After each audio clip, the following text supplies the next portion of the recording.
প্রিয় দর্শক সবাই কেমন আছেন? চলে আসলাম আজকের গুরুত্বপূর্ণ আবহাওয়ার আপডেট নিয়ে। আজ শনিবার 19শে এপ্রিল। বাংলাদেশের দক্ষিণের বেশ কিছু জেলার উপর দিয়ে ধেয়ে আসছে তীব্র কালবৈশাখী প্রচণ্ড আকারে ঝড় বৃষ্টি। আগামী 24 থেকে 48 ঘন্টার মধ্যে আবহাওয়ার কি পরিবর্তন রয়েছে তা জানাবো। পাশাপাশি পরবর্তী 7 দিনের মধ্যে কোন কোন জেলাগুলোর উপর ভারী বৃষ্টিপাতের সম্ভাবনা রয়েছে, এই মুহূর্তে আবহাওয়ার ইউরোপিয়ান মডেল থেকে সর্বশেষ কি লেটেস্ট আপডেট তুলে ধরছে এবং আবহাওয়া অধিদপ্তর থেকে কি জানানো হয়েছে তা জানিয়ে দেব ভিডিওটির মাধ্যমে। ভিডিওটি না টেনে শেষ পর্যন্ত দেখবেন, ভালো লাগলে লাইক করবেন। সবার আগে গুরুত্বপূর্ণ আবহাওয়ার আপডেট পেতে চ্যানেলটি সাবস্ক্রাইব করে পাশের বেল বাটনে ক্লিক করে রাখবেন। ভিডিওটি আপনি কোন জেলা থেকে লাইভ দেখছেন কমেন্ট করে জানিয়ে দিন।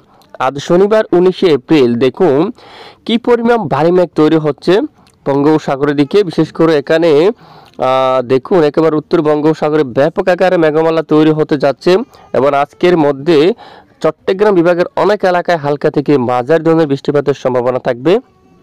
এদিকে বরিশাল এবং চট্টগ্রাম বিভাগের বেশ কিছু এলাকায় প্রচণ্ড আকারে বৃষ্টিপাতের সম্ভাবনা থাকবে এখানে। তো আসুন আমরা সরাসরি বর্তমান উপগ্রহ চিত্রমোটটা দেখে নিই।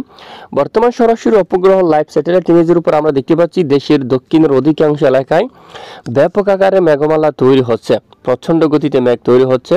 ভোর সকাল থেকে শনিবার 19শে এপ্রিল ভোর সকাল থেকে দক্ষিণের সকল জেলার উপরে কিন্তু ভারী মেঘ কিন্তু রয়েছে।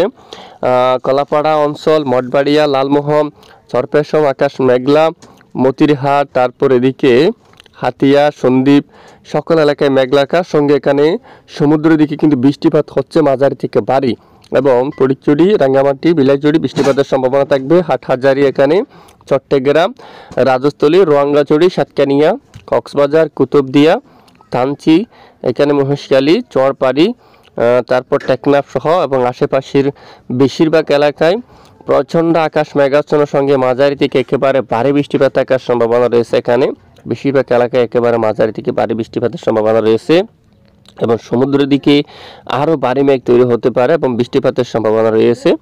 তো আসুন আমরা সরাসরি চলে যাচ্ছি বৃষ্টিবাহী মোড়ে। দেখুন আজকে অনেক এলাকায় বৃষ্টিপাতের সতর্কতা রয়েছে। সাতক্ষীরা, শিবনগর, খুলনা, এখানে মঠবাড়িয়া, কলাপাড়া, লালমোহন, সন্দ্বীপ, হাতিয়া এই এলাকায়, ফটিকছড়ি, হাটহাজারী, দেখুন বেশ কিছু এলাকায় বৃষ্টিপাতের সতর্কতা কিন্তু দেওয়া হয়েছে আবহাওয়ার ইউরোপিয়ান মডেল থেকে এবং আবহাওয়া অধিদপ্তর থেকেও কিন্তু বলা হয়েছে বেশ কিছু এলাকায় বৃষ্টিপাতের সম্ভাবনা দক্ষিণাঞ্চলের।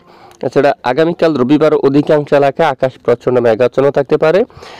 দেখুন খুলনা বিভাগের দক্ষিণাঞ্চল, সাতক্ষীরা, খুলনা, যশোর, লোহাগাড়া মেঘলা আকাশ থাকবে এবং শিবনগর, সুন্দরবন, কইরা, তারপর এদিকে মঠবাড়িয়া, পিরোজপুর, বরিশাল, ঝালকাঠি, পটুয়াখালী, লালমোহন, বরিশাল, ভোলা, এখানে মতিরহাট আকাশ মেঘাচ্ছন্ন থাকবে সকাল থেকে বেশ কিছু সময় এবং এদিকে কিছু কিছু এলাকায় বজ্রসহ বৃষ্টিপাত থাকতে পারে। কুমিল্লা, সেনবাগ, ফটিকছড়ি, খাগড়াছড়ি, এই যে তারপর এখানে আমরাপুর সহ ত্রিপুরা রাজ্যের উপর চট্টগ্রাম বিভাগের উত্তরাঞ্চলীয় প্রচণ্ড আকাশ মেঘলার সঙ্গে বৃষ্টিপাতের সম্ভাবনা থাকবে। মূলত আগামীকাল 20 তারিখ নাগাদ দেশের অনেক এলাকায় মেঘলা আকাশ এবং বিক্ষিপ্ত বৃষ্টিপাতের সম্ভাবনা থাকবে। কিছু সময় আকাশ পরিষ্কারও থাকার সম্ভাবনা রয়েছে, একেবারে পরিষ্কার থাকার সম্ভাবনাও কিন্তু রয়েছে।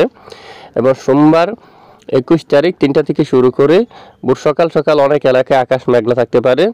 কুমিল্লা সহ দেশের পূর্ব দিকের জেলাগুলোর উপর, সেনবাগ, এদিকে সন্দ্বীপ, হাতিয়া এই এলাকায়, ফেনী, মিরসরাই, আমরাপুর, আগরতলা ত্রিপুরা রাজ্যের উপরেও এবং কাপাসিয়া, ঢাকা, ফরিদগঞ্জ, এখানে দেখুন চিরাতগঞ্জ, নাগারপুর, বগুড়া সকল এলাকায় কিন্তু আকাশ মেঘলা থাকতে পারে এবং এরপরে কিছু কিছু এলাকায় বিক্ষিপ্ত বজ্র বিদ্যুৎ সহ বৃষ্টিপাতের সম্ভাবনা থাকবে। আপাতত পশ্চিমবঙ্গের দিকে বৃষ্টির সম্ভাবনা কম দেখা যাচ্ছে, খুবই কম দেখা যাচ্ছে। 22 তারিখে আমরা দেখি, 22 তারিখে যে আপডেট রয়েছে সেখানে দেখতে পাচ্ছি সিলেট অথবা একটুখানি এই যে এখানে কোলাশিপ অথবা এখানে ধর্মনগরের দিকে কুলাউড়া, কামালগঞ্জ, মৌলভীবাজার, হাইলাকান্দি এই সকল জেলার উপর একেবারে কালবৈশাখী প্রচণ্ড আকারে বৃষ্টিপাতের সম্ভাবনা থাকবে। তো দেখুন এ হচ্ছে মূলত পরবর্তী 6 থেকে 7 দিনের আবহাওয়ার আপডেট এবং আমরা শেষ পর্যন্ত আপনাদেরকে দেখিয়ে দিচ্ছি আগামী বেশ কিছুদিনের আপডেটে উত্তরাঞ্চলে কিন্তু বিক্ষিপ্ত বৃষ্টিপাতের সম্ভাবনা থাকবে কম বেশি। দেখুন তো এবার আমরা সরাসরি আপনাদেরকে নিয়ে যাচ্ছি তাপমাত্রা কেমন থাকতে পারে দেশের। আজকের যদি আমরা একটু তাপমাত্রা দেখি, আজ দেখুন তাপমাত্রা 30 ডিগ্রি সেলসিয়াসের গড় থাকতে পারে অধিকাংশ এলাকায়। চট্টগ্রাম বিভাগে থাকতে পারে 28 ডিগ্রি সেলসিয়াসে, কালাপাড়া সহ বেশ কিছু এলাকায় দেখুন 30 ডিগ্রি সেলসিয়াসের তাপমাত্রা থাকতে পারে। এবং আগামীকাল যদি কি আগামীকাল কেমন থাকবে দেখুন, এখানে 32, খুলনাতে 33, ঢাকায় 31, এরকম মেহেরপুর, রাজশাহী 34, এরকম আকার তাপমাত্রা থাকার সম্ভাবনা কিন্তু রয়েছে। আর বায়ু মোড়ে যাব, আমরা বঙ্গোপসাগরের পরিস্থিতি দেখব। বঙ্গোপসাগর যদি দেখি আমরা পরবর্তী 7 দিনে এখানে কোনো ধরনের নিম্নচাপ তৈরি হওয়ার সম্ভাবনা নেই, তবে দেশের দিকে দমকা জোড়া হাওয়া বইতে পারে। আগামী 23 তারিখ থেকে অনেক এলাকায় দমকা বাতাস বয়ে যাওয়ার সম্ভাবনা রয়েছে। হালদিবাড়ি, তারপর এখানে মঠবাড়িয়া, কলাপাড়া, লালমোহন, বরিশাল, মতিরহাট, সেনবাগ, পরিচুটি উপজেলা, খাগড়াছড়ি, আমরাপুর, কুমিল্লা, আগরতলা, আমবাসা, কাপাসিয়া, রাজধানী ঢাকা সহ অধিকাংশ এলাকায় দমকা জোড়া বাতাস কিন্তু বয়ে যাওয়ার সম্ভাবনা রয়েছে। তো এই হচ্ছে আজকের গুরুত্বপূর্ণ আপডেট। এতক্ষণ আমাদের সঙ্গে থাকার জন্য অসংখ্য ধন্যবাদ।